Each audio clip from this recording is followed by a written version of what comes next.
The University of Lethbridge has been a fixture in southern Alberta since it began in 1967. And since then, thousands of students have passed through its doors to go on to use their education to impact the lives of people in our province, our country, and beyond the borders. To talk more about the changes at the university and the impacts its students are making across the world is Dr. Leroy Littlebear.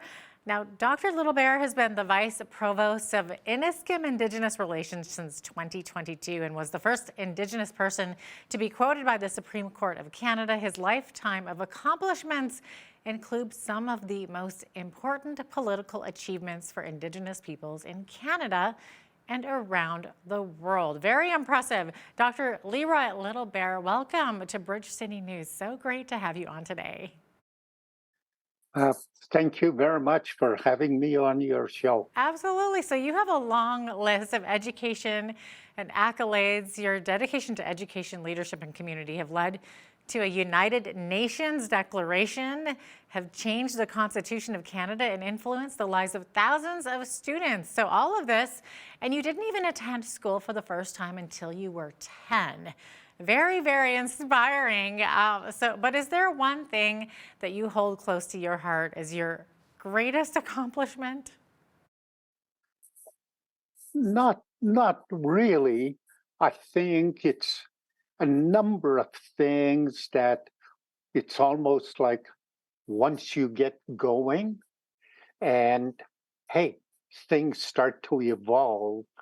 And so it's that evolution of these events and so on that have led up to things like being noticed, if I can put it that way, by the Supreme Court of Canada, and leading up to things like the Native American Studies Department at the University of Lethbridge, Yes. leading up to things like the Buffalo Treaty. I've got a copy of that, and the Declaration on the Rights of Indigenous People. So it's really an involvement of all these events. Yes. That's incredible. Okay, so you have a long history with the University of Lethbridge. So are there one or two things that really stand out in your mind as the biggest and best changes at the U of L? Yes. Well, I tell people about how Native American Studies, which is now known as Indigenous Studies, started. And I would say the turning point was when the university was still over there sharing space with the Lethbridge College. I was walking down the hallway, and the president's office, Sam Smith, had his door open. He kind of had an open door policy. And he saw me coming down the hallway. And he says, "Hey, Leroy, come on in. Let's have coffee." And I did.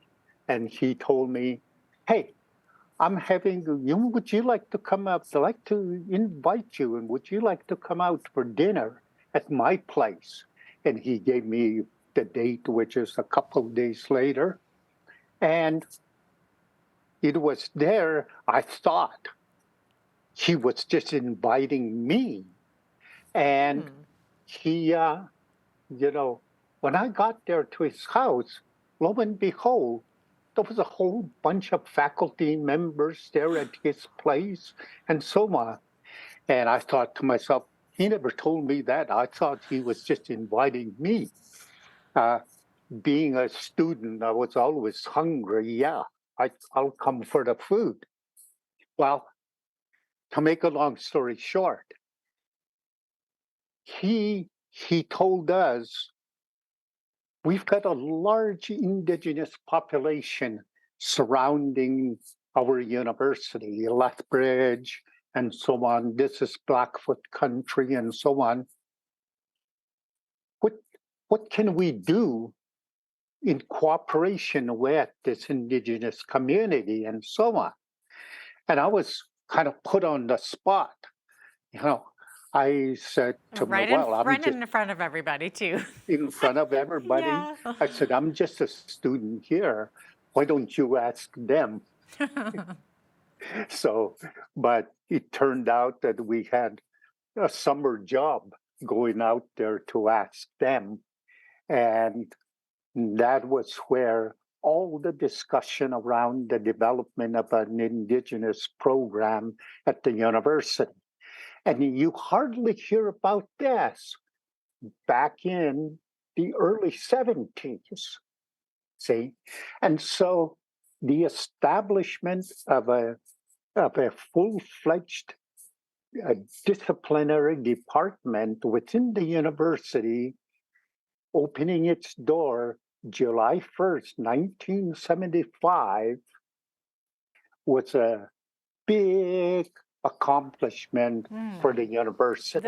Yeah, so that started the process where you were That's involved in helping establish the Native American Studies program at the U of L, which is now the Indigenous Studies program at the U of L. yes. Yeah, that's And incredible. yeah, and we were a full-fledged disciplinary department. And hey, you never hear about that throughout the country back then. But now, especially with with the impetus of the PRC, yes, you see Indigenous programs flowering, blossoming all over the place across the country. But U of L was the first one. That's incredible. Now, when you think of younger Blackfoot generations, what is your hope for their future?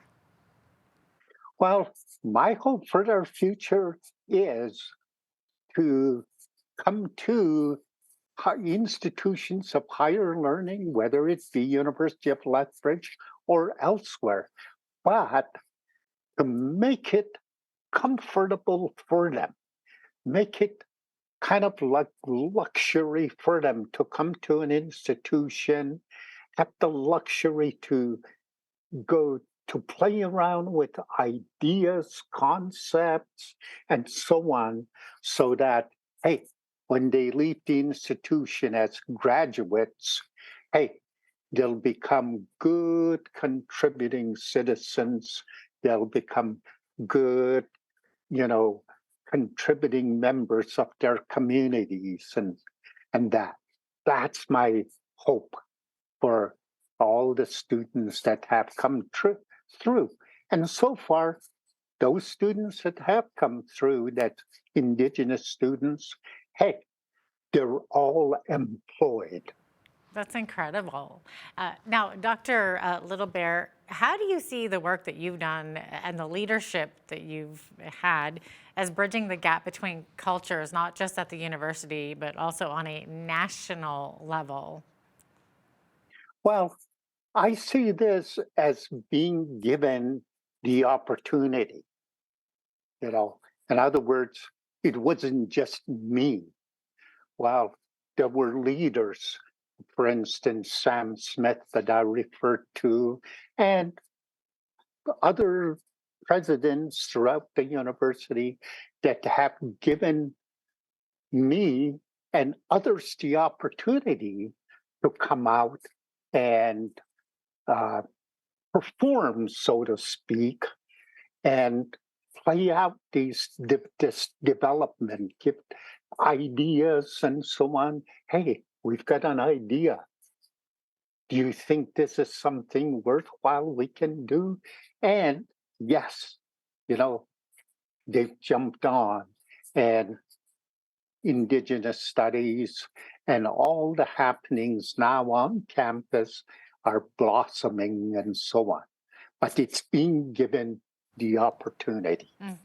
Yeah, that's true. So I would imagine you were given opportunity, and then in turn, you want to give opportunity to the younger generation. I know, was it Isaac Newton that coined the phrase "standing on the shoulders of giants"?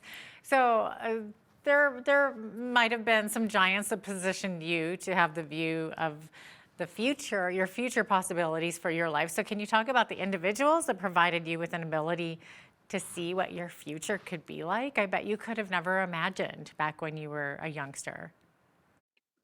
Yes. Well, when I was young, and let's say I was living on a reserve, grew up there.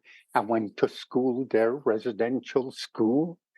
And, but I did have my older relatives, elders that gave us guidance. My my uncle Bernard, for instance, I spent many times, many days with him. And one of the things in his advice was he said, I don't have any education. I all the work that I do is sweat at the brow, breaking your back, hard labor type of work. Okay. I want you to go to school so that the way he put it was you'll get paid for your thoughts.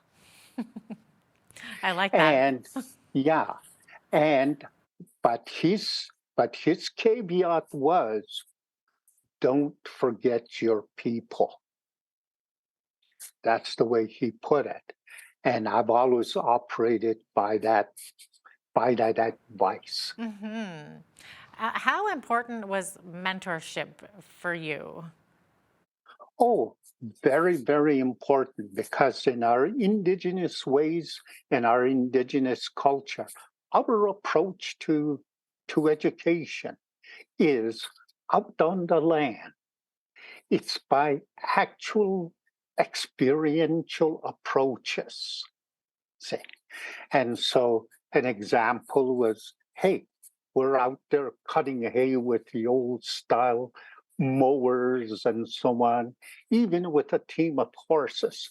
Well, I was accompanying him, and one day he told me, okay, you've seen me do all this.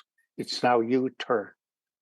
So it was through all the actual experience and so on. But then a large part of it also was the being able to speak my own language fluently.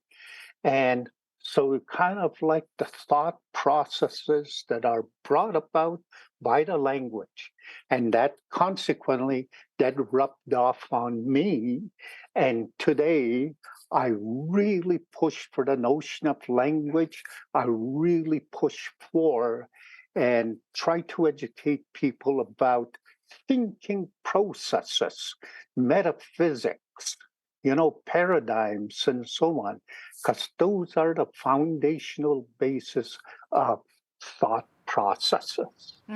Absolutely. What does mentorship in 2023 look like now compared to back when you were younger and receiving the mentorship? Well, the view today, and especially of young people, are it seems like there's to some extent we had a large number of our older people, but they're seeing that those older people, those elders, are passing. And so there's now kind of an urgency on their part, that is the youth, to have elders with them. Because in the future, we, the young, are also going to be the elders.